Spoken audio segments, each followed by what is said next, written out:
զգացել եք, ամենուր կեղծիք է, չարություն,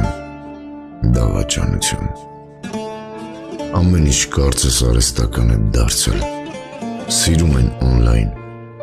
սովորում հեռակա, ընտանիք կազմում սուս ցանցերով,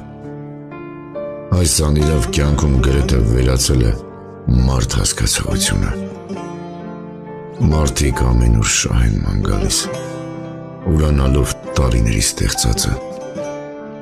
ուրանում են ընկերությունը, սերը, ընտանիքը, մաքուր անշահախնդիր ընկերությունը,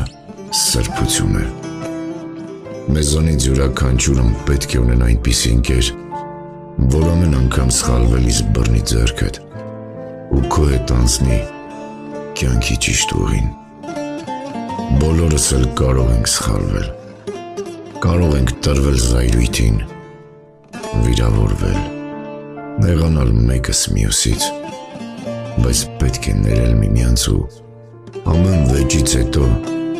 գտնել իրար ավելի մոտ գտնվելու ուղին, նույնն էլ դավաճանության հարցում է, չգիտես ինչու դավաճանում են սիրազույգերը, չէ որ սերն ամենամաքուրն ու վեհ զգացմունքն է, ու ցավալի է, որ մարդիկ սիրահարվում են դեմքի ու մարմնին, կամ էլ խոսքով ասված սիրված լինելու գաղափարին, մի ցավեցրեք մարդկանց, որ անտարբերության չմատնվեք, ամեն տված ցավից հետո սպի է առաջանում մեր հոգում, ու գուցե կպնելուց առաջվա պես չարունահոսի, բայց կմեղկտա ցավից, պետք է մարդու հոգին և վերաբերմունքն ավելի թանկ գնահատել, քան թվացյալ արտաքինը, ընտանիքն Աստծո կողմից ստեղծված մի անկյուն է, որտեղ պետք է հարգված լինի կին և տղամարդ փոխհարաբերությունները, բայց ամեն բան փոխվել է, մի մոռացեք, ընտանիք լինելն կարևոր չէ, որ լինի արունակցական կապ, ընտանիքն ես կբնութագրեմ սիրո հոմանիշ,